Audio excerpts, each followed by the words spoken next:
coming here at the auditorium and people who are connected online. We have now, or today, an invited speaker from the Max Planck Institute for Astronomy from Heidelberg, Germany. Max here is a third-year PhD student under the supervision of Nadine Neumeier, who is a leading expert on the analysis of globular clusters with also spectroscopically, but also high angular resolution observations. No? And today, Max will talk about 1 million proper motions in Omega Centauri. So thank you very much, Max, for coming here today, and the floor is yours. Thank you very much, Joel, for this nice introduction and also the invitation. Also to Sebastian, who also is hosting me here. It's a pleasure to be here, and I'm very happy to introduce you to one of my main science projects during my PhD.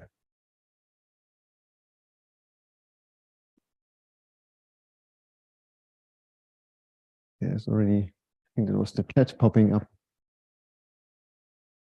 Are you checking the chat or? No. I will tell you if there is some questions. Yeah. Okay. So yeah, before I start with my talk, I have a brief overview of the topics that I want to cover today.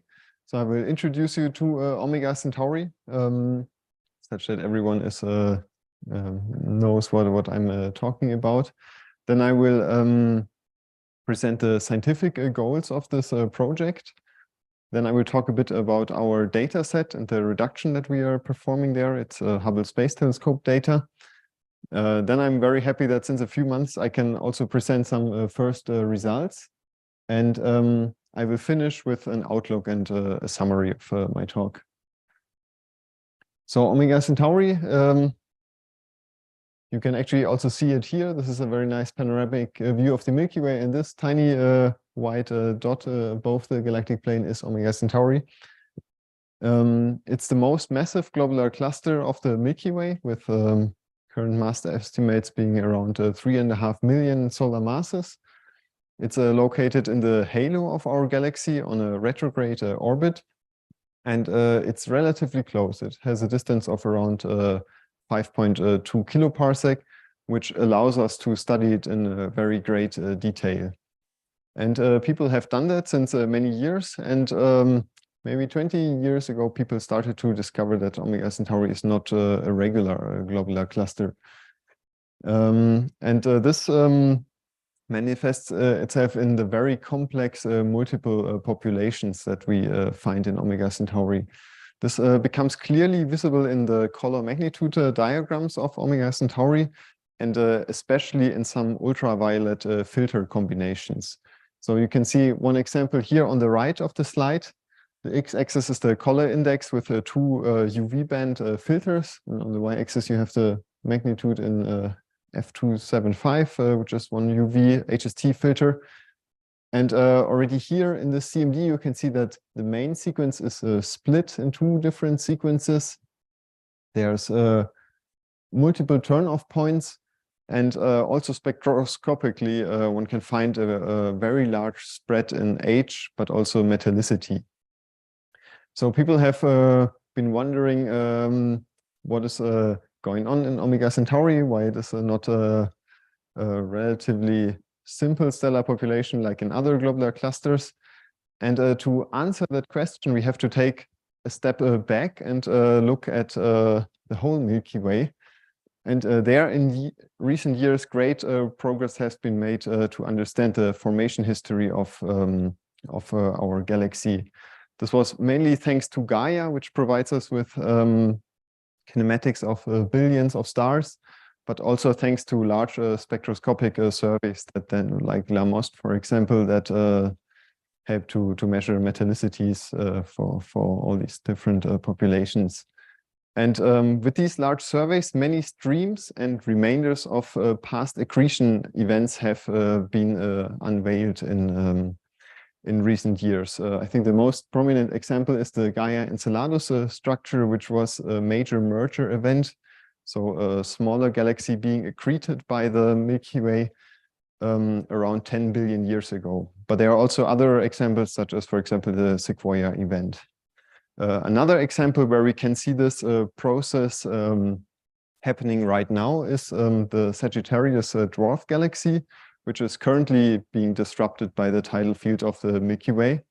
And there we actually can also see the nuclear star cluster M54, which first sight also just looks like a regular globular cluster, but shows then complex stellar populations. And people now came up with the idea that Omega Centauri actually could be the remaining nucleus of such an accreted dwarf galaxy. And the reasons for that are its very high mass, the complex stellar populations, but also the Gaia kinematics and the fact that it's on this retrograde orbit might indicate that. Potentially, it could be associated with the Gaia Enceladus event, but that's not proven yet. Now, if all of this is true, then Omega Centauri is actually the nearest nuclear star cluster that we can observe. It's closer than the galactic center of the Milky Way, which is at around 8 kiloparsec. And it's also not obscured by 30 magnitudes of dust extinction. So it's much easier to get detailed observations there. And so it could tell us a lot about how nuclear star clusters are formed, which is also a process that is not yet fully understood. At the same time, it would be witness to one of the major merger events of the Milky Way and therefore provide unique insights into the galaxy's history. And in this project, we now aim to really disentangle the formation history of Omega Centauri and to understand that. And to do that, we want to combine a few very nice large data sets. So we want to measure photometry and astrometry with a Hubble Space Telescope. The astrometry will provide us with proper motions. At the same time, we also are using VLT-MUSE spectroscopic observations to get a spectra for hundreds of thousands of stars in Omega Centauri, which will then give us radial velocities and also direct measurements of the metallicity. And Omega Centauri is an object that has been studied a lot in the past. So there's a lot of data in the archive. There's MUSE GTO data on the very central region of Omega Centauri. And there's a very large amount of HST archival data. I will cover that in a little bit of more detail later. However, we extended these archival observations to cover a larger field. So our program now reaches out to the half-light radius of Omega Centauri. This is what I present on the next slide. These are the new observations that we did with our collaboration. So the MUSE program was led by my main supervisor, Nadine Neumeier at MPIA. And here on the left, you can see where our MUSE pointings are. So this, in the background, you see here a mosaic HST image. It's 3 by 3 HST images. The circle here indicates the half-light radius. Radius is around 5 arc minutes. The red pointings are actually existing archival observations by the MUSE GTO team.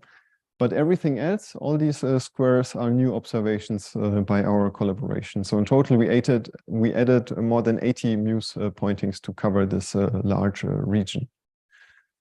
At the same time, we have a very complementary Hubble Space Telescope dataset, and this proposal was led by Anil Seth at the University of Utah. Again, you can see here in the background one epoch of HST observations, and those are observations from 2002. However, if one wants to measure proper motions, one needs at least 2 epochs of observations to be able to detect the movement of the stars. And to do so, we added this ring of new HST observations. And like this, we then have a full coverage out to the half-light radius. This inner region was covered by other programs, but I will come to that in a second. And the good news are that after being anxious about the health of the Hubble Space Telescope for quite a few months, all data now has been observed, and we are currently working through the reduction. So to summarize the project goals again, we want to create a unique combined data set which will have 5D kinematic information for more than 100,000 stars. 5D because we have two proper motion components and the radial velocity from MUSE. And then we also know the projected position in the plane of sky. The only component missing is the distance, but that will be very hard to get. We will have proper motions for even more stars. This is because HST reaches deeper than MUSE, so we'll have proper motions for than 1 million stars in Omega Centauri. The MUSE spectra will provide us with metallicities. The UV HST observations will allow us to separate the different subpopulations, and this can then also help to constrain the ages of the different subpopulations if we do CMD fitting. And this nice data set then will help to answer several science questions, which you can see here on the right. So we can then hopefully answer how the different subpopulations are distributed in the cluster, at which time they formed, whether they have different kinematics, so maybe rotation or dispersion, whether the state of energy equipartition is different for different populations and in different locations of the cluster. And just in general, it will be a very rich data set for any chemodynamical modeling exercise. So now that I presented you the nice goals we have, you see that this is a very big project, and I'm not the only one working on this, of course. So the project is led by Nadine Neumeyer and Anil Seth.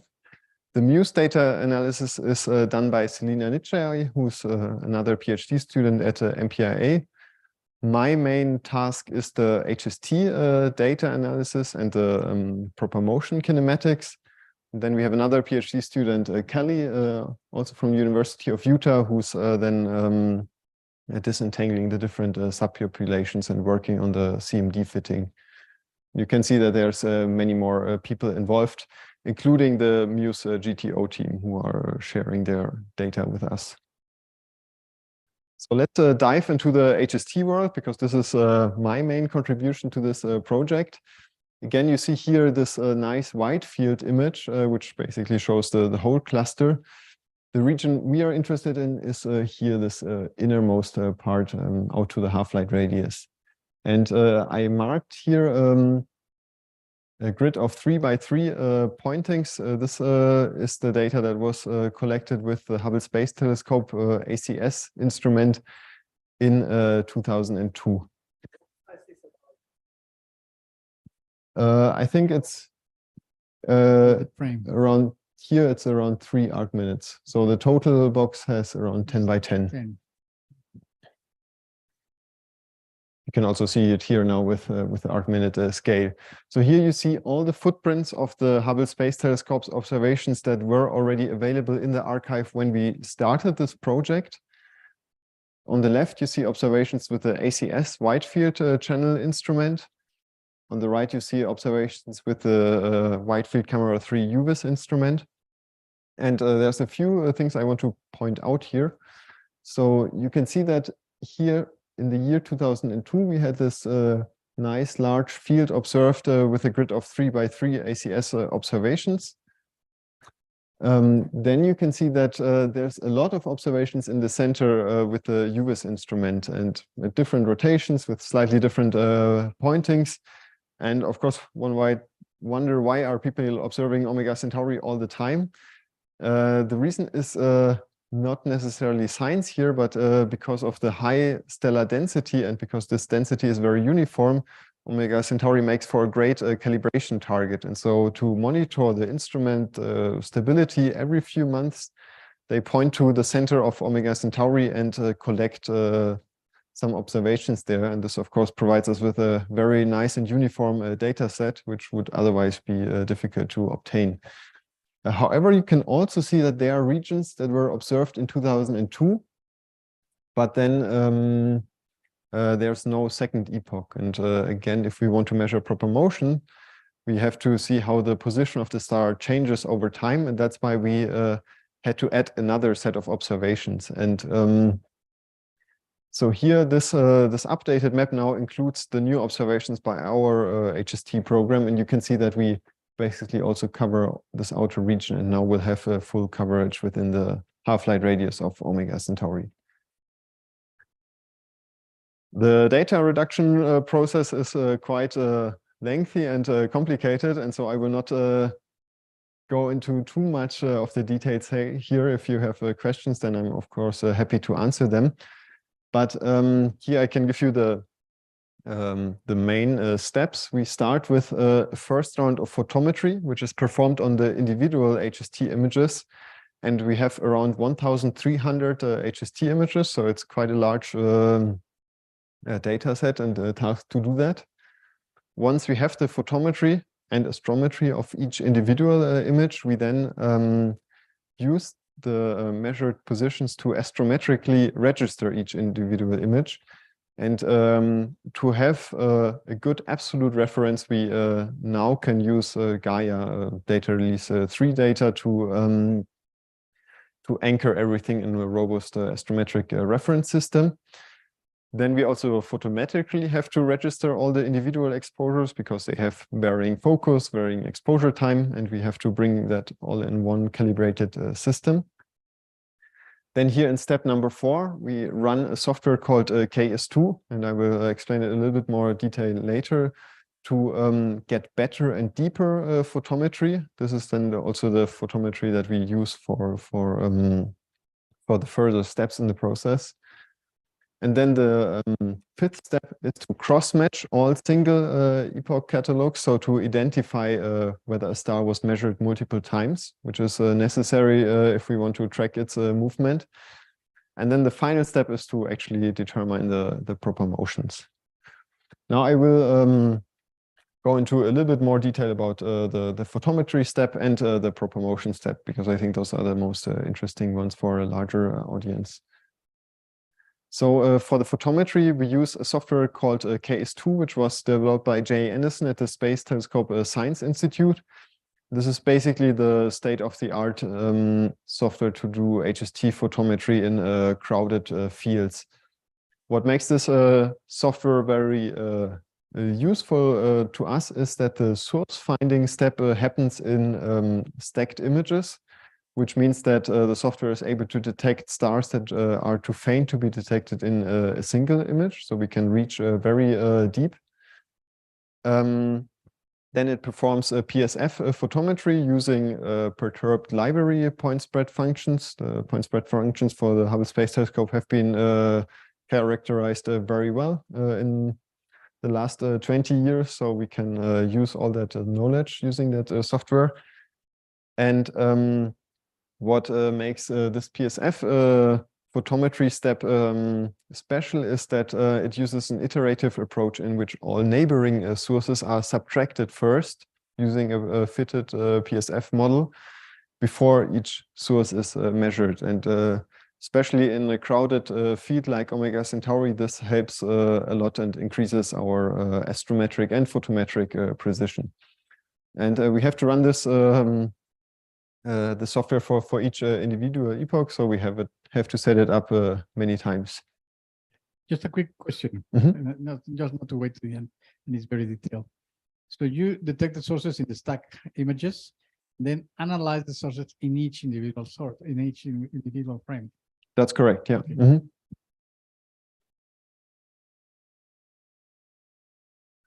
So one byproduct, but it is actually proves to be quite useful and also looks very nice, are these stacked images which are created by the software. So I just show some examples here. This is the 2002 data with the ACS instrument, the F435 filter, so rather blue filter, and for long exposures. And one can see here the very high uniform density, and that it falls off relatively slowly in the core of Omega Centauri. You can also see here our new 2022 observations. At this time, the last pointing was still missing, but now we have it. You can see that basically covers here the outer edge of the 2002 observations. And now on the next slide, I have a small zoom in just to show how many stars actually appear if you look at it in a detailed way. So we have in this field, we have, that's actually in the outskirts. In the center, the density is even higher.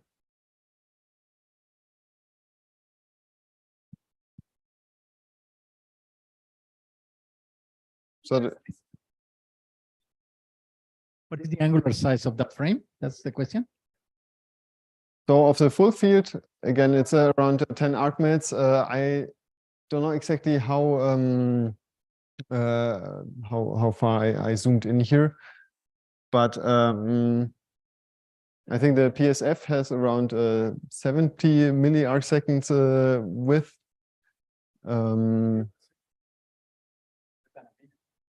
Here, sure, that must be less than a minute, yeah.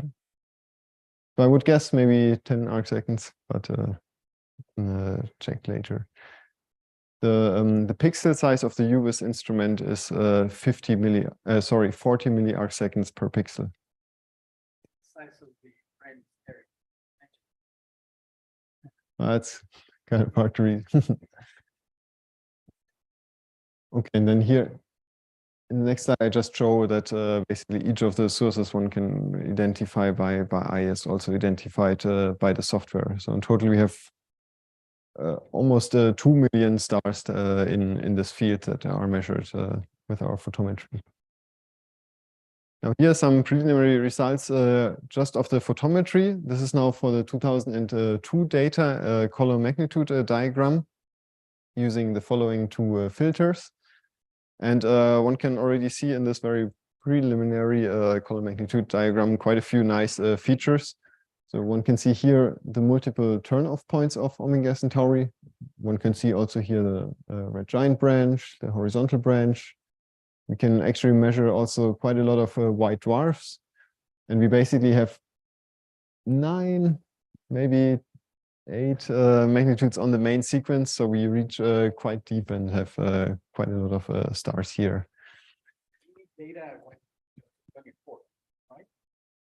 I think it depends on the filter. And the first image I showed, that was in the UV, where in general things are a little less bright than in this redder filters. So the deepest observations are probably in the 625 filter. But what makes our data set so powerful is that we do not only have these 2 filters, but actually over the full field, we now have 6 different filters, which we can use to do a lot of different CMD combinations. And that helps a lot to disentangle the different stellar populations. So we start here in the UV, and our longest wavelength is here F814. And we have this out to the half-light radius. Now, that was the photometry side, but actually a big part of my work is also the astrometry side. And there we use a method developed by Andrea Bellini in 2014.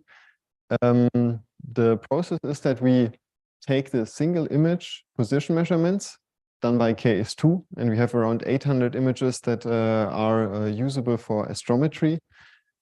Then we transform these images in our global astrometric reference system.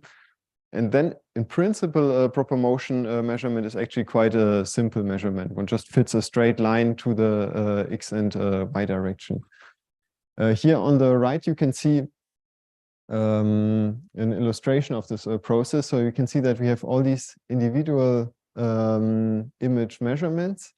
They have different error bars for different exposure times, for example, and different filters that have been used. And then we perform a fit in both the X and Y, or right ascension and declination direction, to get the 2 proper motion components.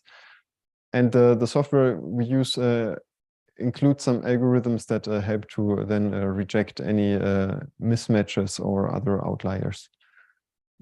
What is important in this method is that the proper motions are measured relative to neighboring stars, which is a very effective way to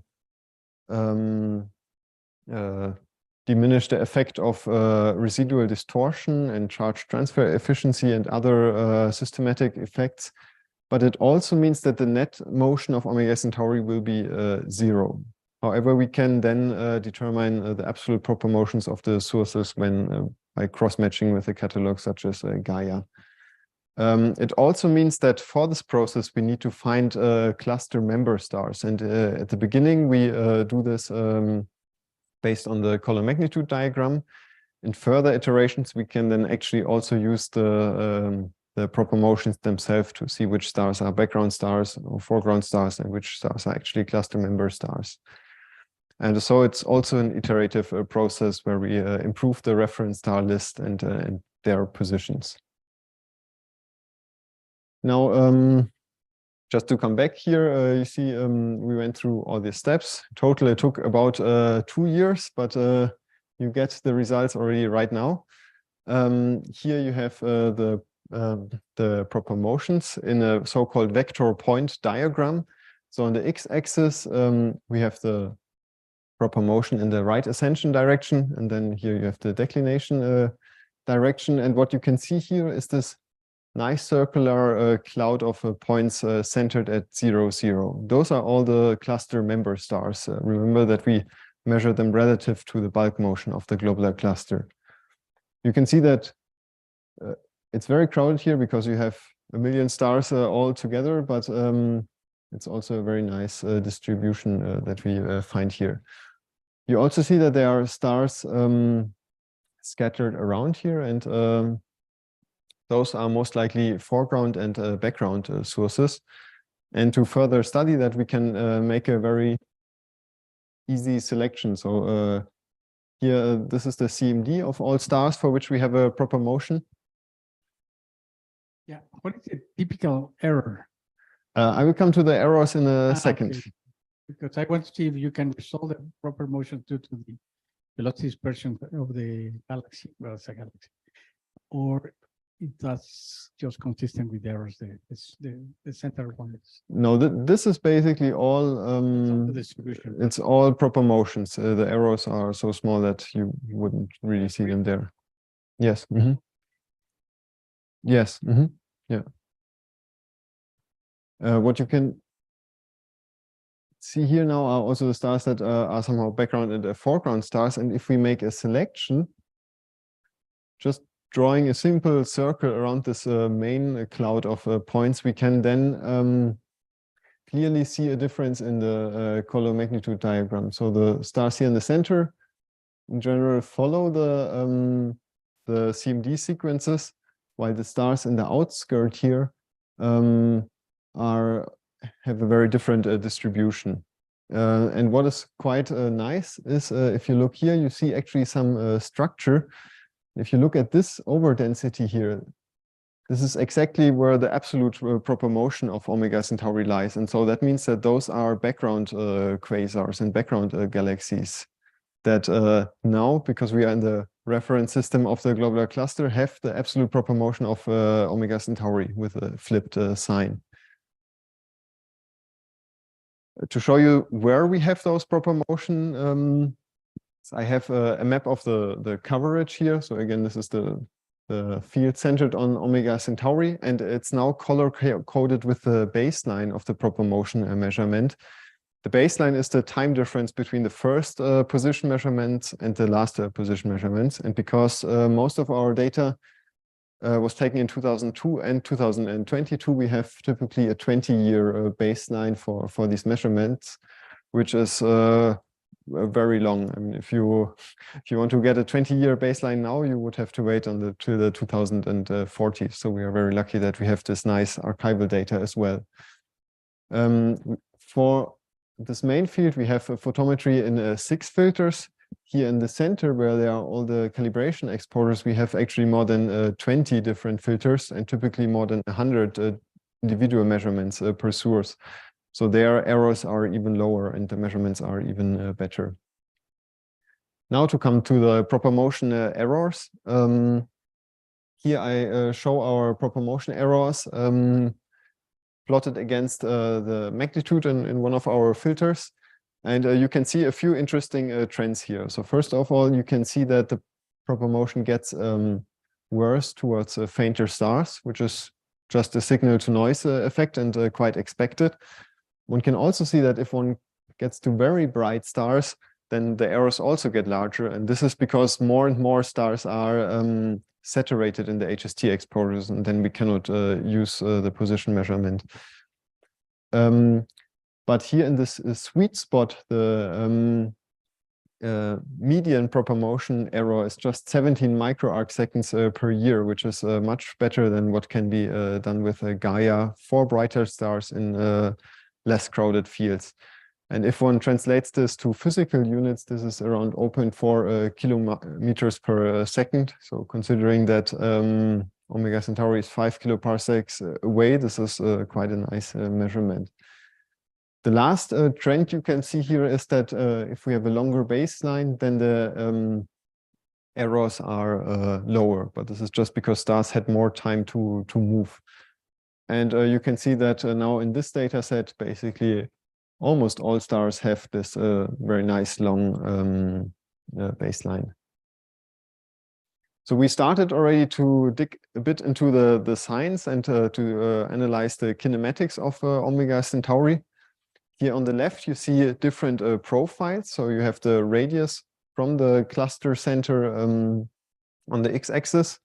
Here in the upper plot, we show the velocity dispersion. And here we split it in two different directions. We measure the velocity dispersion in the tangential direction with respect to the cluster center and in the radial direction. And here we actually can already see an interesting effect. In the inner 1 or 2 arc minutes, it's basically isotropic. So radial and tangential velocity dispersion are the same. But then if you further go out, then we have increasing anisotropy. This might be because of the higher density in the core. Any isotropy from the formation time is already eliminated. We also were able to measure a very nice rotation signal. This is what you see here. So here you see the mean tangential proper motion. We also did this in a two-dimensional way. So this is basically all wind measurements at different positions in the cluster. And one can see very nicely that there's this counterclockwise rotation. The rotation curve raises and then stays here constant around 0.25 milliarc seconds per year. We did the same test also in the radial direction, but actually, as expected, we did not find a sign of expansion or contraction here. What is also quite exciting is that we were now already starting to cross-match the HST proper motions with the VLT Muse observations. The Muse catalog is actually almost ready for publication, so look out for Selina's paper. In total, there are 340,000 sources in the Muse catalog, and basically almost all of them could be cross-matched with a proper motion catalog, just because we reach deeper than Muse. You can see this here on the right. You can see again the HST column magnitude diagram, but now the stars that could be cross-matched with Muse are color-coded with a Muse signal-to-noise ratio. You can see that here on the red giant branch, we reach a signal-to-noise of over 100. But we actually are also able to get below the main sequence turn-off. So we have some main sequence stars. Yes?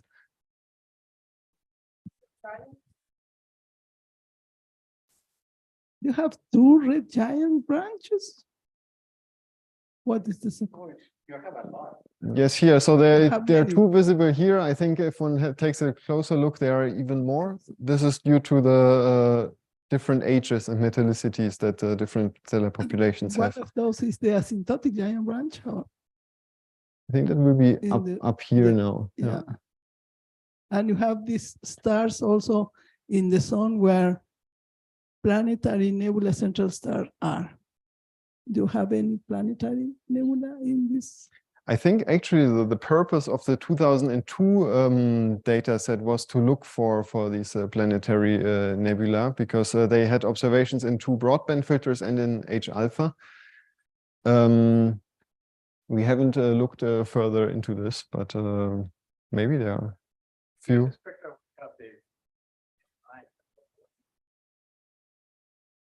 The Muse, I mean, he's not working on the Muse data, but I mean, all those spectra, of course, will show the emission lines in if there is any nebula in those. Yes, it's definitely an interesting thing to look for how many planetary nebulas have been measured.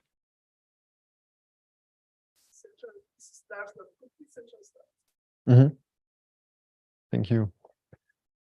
Yeah, and in total, there are around 160,000 stars with a signal to noise of better than 10, where we can measure radial velocities and metallicities. Then if we apply a stricter selection, we still have around 75,000 stars left. And just one nice little test we did was to create 3D vector point diagrams. So I showed you this diagram before. Those are the 2 proper motion components.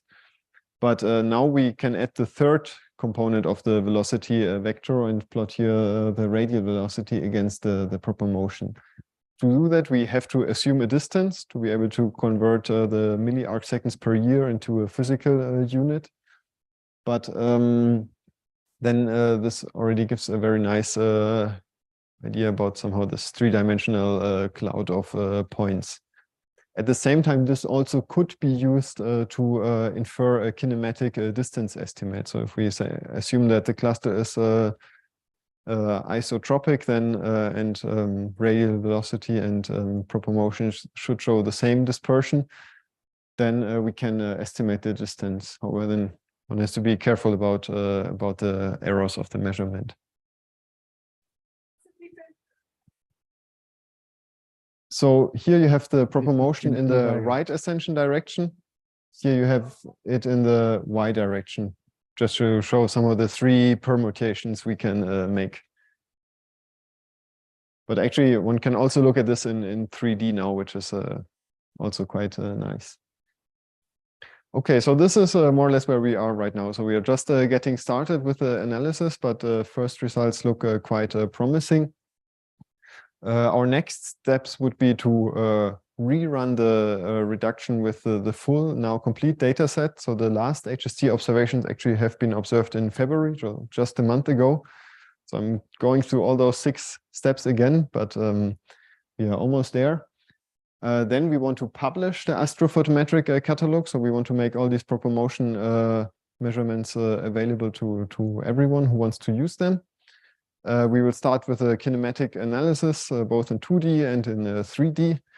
And another interesting science case is actually to also search for fast-moving stars in this large proper motion data set, because those fast-moving stars might indicate an intermediate mass black hole, which has been claimed to be detected in Omega Centauri since quite a long time, but it's still an unresolved mystery.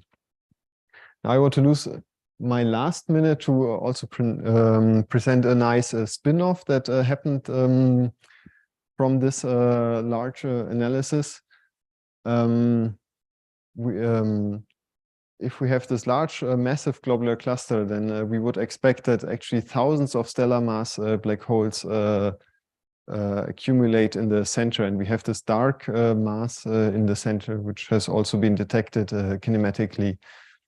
And if we have these thousands of black holes and millions of stars, then maybe we, by chance, get the alignment that a black hole goes in front of a star and causes a microlensing event, so a temporary increase in the brightness of the stars. And some theoretical works, such as the one from John Zaris, actually predicted a measurable rate of microlensing events. So this is what you see here on the in this plot. Here's the magnification of the microlensing event and the rate.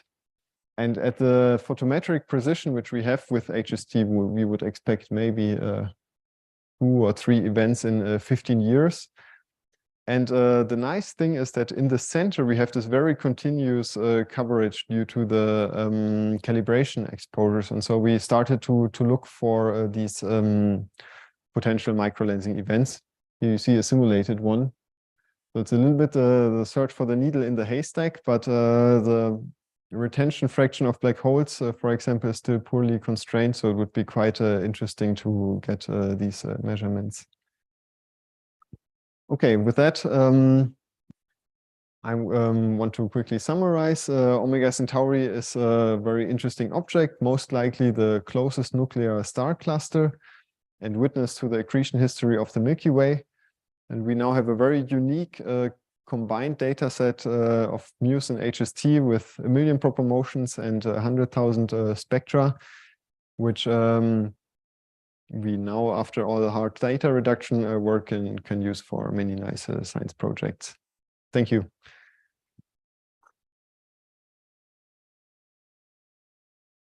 Thank you very much, Max. So we go with the questions now, first here in the auditorium, and then we go on some. So first here. Okay. Okay, well, thank you. Thanks for the nice presentation.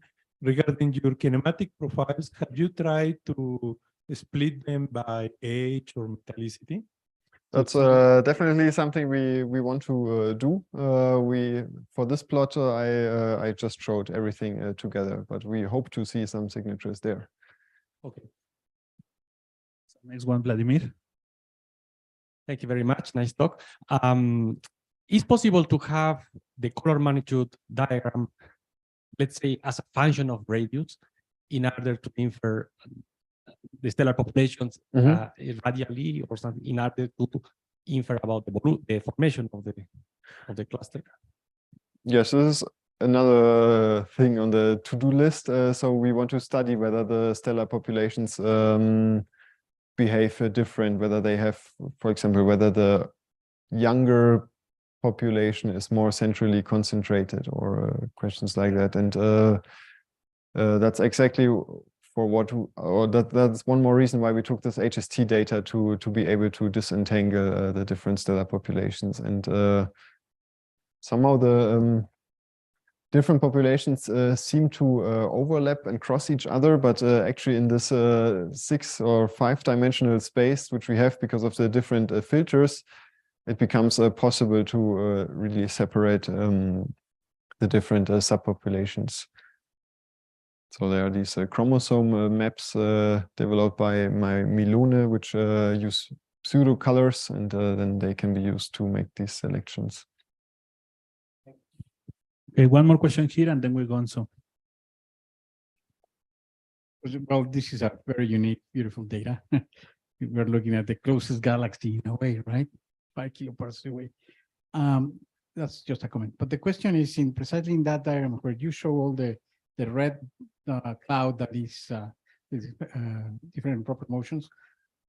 There is, I agree with what you mentioned when you presented it, that there is a fraction of foreground and background stars, but it's also a subset of a component that belongs to the Omega Centaur, that is the one that defines that main sequence there. I'm looking at the red dots. Yeah, you can see have a here. lot of outliers, but you have a structure in Omega Centaur that is moving with respect to the center, and maybe it's a result of the interaction with our galaxy, or a substructure that formed later after we ate this galaxy. Yeah, I think this is somehow very interesting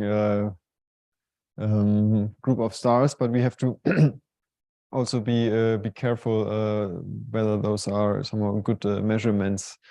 So I mentioned the IMBH science case. If we find a star that has a very high proper motion and is compatible with being a cluster member, so that means it would, for example, lie on that sequence, then we would be, of course, quite interested, but it might also just have a very high proper motion because something went wrong with the measurement, because maybe there was a bright neighbor star. And so because this is all quite preliminary here, I'm just showing all stars with minimal quality selections. I think if we then look at the quality of the photometry and the quality of the proper motion fit, we probably will lose some of these stars that seem to have a high proper motion but are on the cluster sequences. Okay, so let's go with the questions on Zoom. Eric Aquino. So can you hear me? Yes. Yes. Okay, thank you for the nice talk. So binaries can contaminate the line of sight measurements and also proper motions due to the motion of the stellar components around their mutual barycenter. So the effect of binaries on proper motion samples will therefore be systematically decrease the velocity dispersion. My question is, do you investigate the fraction of binaries in the cluster and the effect of unresolved binaries on the velocity dispersion profiles? This is something that we are looking into, especially the Muse GTO team is doing that. So we just have a single epoch of Muse observations in most of the field, but actually the Muse GTO team has for the central field, I think up to 17 different epochs, and that helps to detect the radial velocity signatures of binaries. I think in general the binary refraction in Omega Centauri is not very high, but it's something that is being investigated. Okay. More Thank you. questions on Zoom? Or you, Eric, do you have another question? No. Okay. So if there is no more questions on Zoom, there are two more here. First, Irene. In the 3D vision that you described, you can see that there is some elongation. Mm-hmm. Is it a geometrical elongation? So it's like a bulge, an ellipsoid instead of a spherical? If it's a galaxy, it would be the bulge. So it's a little bit tricky to answer because here we just used one distance estimate. I think actually newer distance estimates are slightly different. So this elongates or squeezes the circle. However, the same effect is also caused by measurement errors. So for example, if you imagine that you have larger Muse radial velocity errors, then it would also be stretched in that direction. And so to do this analysis right, one has to be very careful. And we are combining somehow the errors of two different data sets. But this dynamic distance estimate is something that we want to do, and I think there we will find that out. In your last figure, the red points, the last figure in your presentation, Mm-hmm. Can you put it up there? No, the red point, yes, okay. But maybe those that fall along the main sequence, the same main sequence than Omega Centaur, maybe they have been tightly disrupted. Mm-hmm. You have to think also about that. Yeah, that's Maybe it's the wrong direction. Maybe it's they should go on the other side. But anyway, it's. And there are also people that are investigating the tidal features of Omega Centauri.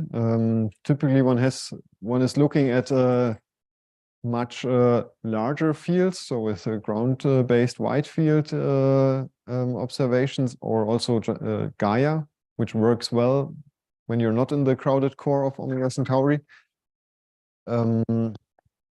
But there are certainly also some tidally stripped stars in our field.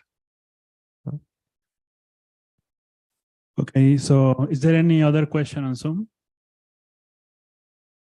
No, if not, thank you very much. So we thank Max again for this nice colloquium today. And we hope to see you when we return from holidays again to our seminal colloquium. Thank you.